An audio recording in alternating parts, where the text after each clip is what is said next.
নমস্কার, সকলকে স্বাগত জানাই আমাদের আরও একটি নতুন পর্বে। এখন আমরা রয়েছি মন্দির নগরী অম্বিকা কালনাতে। অম্বিকা কালনা সম্পর্কে আপনারা অনেকেই জানেন। এই অম্বিকা কালনা কিন্তু আমার অনেকটাই পরিচিত জায়গা। ছোটবেলায় যখন এখানে যেতাম তখন এই জায়গা ছিল একেবারে গ্রামের প্রান্তর, কিন্তু বর্তমানে বেশ খানিকটা উন্নত হয়েছে। আধুনিকতার বেশ কিছু ছোঁয়া দেখা যায় এই শহরে বলতে পারেন। এই অম্বিকা কালনাতেই একটি বিখ্যাত জায়গা রয়েছে তেঁতুলতলা। এখন সেই তেঁতুলতলা মন্দিরেই আমরা রয়েছি। এবার এই জায়গাটি সম্পর্কে আপনাদের বলি, এই তেঁতুলতলায় কিন্তু শ্রী চৈতন্য মহাপ্রভু এসে বিশ্রাম নিয়েছিলেন বলে শোনা যায়। বেশ কিছুকাল আগে তিনি যখন শান্তিপুর এসেছিলেন, শান্তিপুর থেকে নবদ্বীপ যখন যাচ্ছিলেন, সে যাওয়ার পথেই কিন্তু এই স্থানে তিনি বিশ্রাম নিয়েছিলেন। আজও বহু শতক পরে বা বহু সময় পরে তার সেই পদচিহ্ন এখানে রয়েছে। আমরা গিয়ে দেখেছিলাম একটি পদচিহ্ন কিন্তু রয়েছে এখানে, কিন্তু সেটি কার তার নির্দিষ্ট তথ্য প্রমাণ কিন্তু কিছু নেই, কিন্তু স্থানীয়ভাবে মনে করা হয় সেটি ছিল শ্রী চৈতন্য মহাপ্রভু। এবং এই সুবিশাল যে তেঁতুল গাছ আপনারা দেখছেন, এই গাছের নিচেই কোনো এক সময় বিশ্রাম নিয়েছিলেন শ্রী চৈতন্য মহাপ্রভু। প্রাচীনকালে সেন রাজাদের সময় এই নবদ্বীপ ছিল বাংলার রাজধানী। বাংলা তথা দেশের বিভিন্ন প্রান্ত থেকে বিভিন্ন ছাত্রছাত্রী এসে এখানে বিদ্যাচর্চা করতেন। বিদ্যাচর্চা এবং ভক্তিচর্চার জন্য এক নির্দিষ্ট স্থান হয়ে উঠেছিল এই নবদ্বীপ। সেই সঙ্গে ছিল গঙ্গায় বাণিজ্য, বেশ সমৃদ্ধ স্থান ছিল। 1486 খ্রিস্টাব্দের দোল পূর্ণিমার দিন এই নবদ্বীপে জন্মগ্রহণ করেন বিশম্বর মিশ্র। পরবর্তীকালে সন্ন্যাস গ্রহণের পর যিনি নাম নেন শ্রী চৈতন্য। এই শ্রী চৈতন্য ছিলেন ভগবদ গীতার ওপর ভিত্তি করে গড়ে ওঠা এক ভক্তিযোগের প্রবক্তা এবং প্রচারক।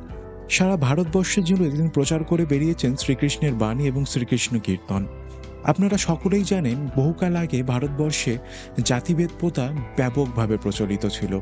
সমাজের উচ্চ জাতি নিচু জাতিগুলোকে হেয় করত, তাদের যথাযথ সম্মান দেওয়া হতো না, অনেক জায়গায় তো তাদের মানুষ বলেই মনে করা হতো না। সেই সময় সারা ভারতবর্ষে দেখা গিয়েছিল এক বিরাট আন্দোলন। সেই আন্দোলন নাম নিয়েছিল ভক্তি আন্দোলনের। বাংলায় এই ভক্তি আন্দোলনের প্রবক্তা ছিলেন শ্রী চৈতন্য। বাংলা ছাড়াও ভারতবর্ষের বিভিন্ন প্রান্তে বিভিন্ন সন্তরা এই আন্দোলন গড়ে তুলেছিলেন, যাদের মধ্যে উল্লেখযোগ্য হলেন কবির এবং গুরু নানক। মানুষে মানুষে এত ভেদাভেদ, এত বৈষম্য মহাপ্রভু শ্রী চৈতন্যকে ব্যাপকভাবে ব্যথিত করেছিল। এইসব থেকে বাঁচার জন্য তিনি একটি রাস্তা দেখিয়েছিলেন। তিনি গঠন করেছিলেন বৈষ্ণব সম্প্রদায়।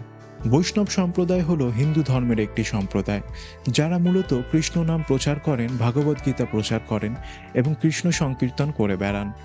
এই বৈষ্ণব সম্প্রদায় যখন গঠন করা হয়েছিল, তখন এখানে কোনো রকম জাতি প্রথা ভেদাভেদ কিচ্ছু মান্যতা দেওয়া হয়নি।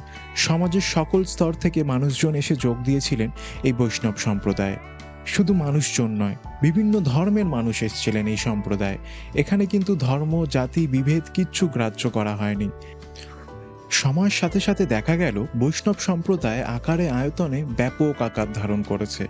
সেই সাথে সাথে বিভিন্ন জায়গায় বিভিন্ন প্রান্তরে ছড়িয়ে পড়ছে শ্রীকৃষ্ণ নাম ও শ্রীকৃষ্ণের বাণী। পরবর্তীকালে এরকম একজন বৈষ্ণবের কথা আমরা জানতে পারি, যিনি শ্রীল প্রভুপাদ নামে বর্তমানে ব্যাপক জনপ্রিয়। এই এক বৈষ্ণব সারা পৃথিবীতে ছড়িয়ে দিয়েছিলেন কৃষ্ণ নাম এবং গঠন করেছিলেন ইসকন। সেই সব ইতিহাস আমরা সকলেই জানি। এই ইসকন নিয়ে একটি ভিডিও আপনাদের সামনে অবশ্যই আসবে।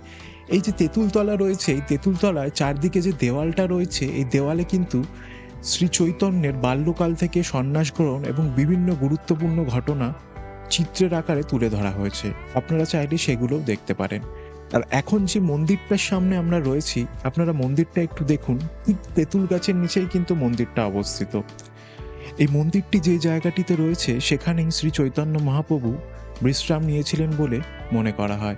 এবং এখানেই রয়েছে একটি চরণ চিহ্ন। এই দেখুন, এখানে যে পায়ের ছাপটি আপনারা দেখছেন, এই ছাপই শ্রী চৈতন্যের পায়ের ছাপ বলে মনে করা হয়।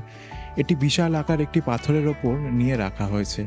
এখানে নিত্য পূজাও করা হয়। একটি পূজারী রয়েছেন, তিনি এখানে নিত্য পূজা করে থাকেন।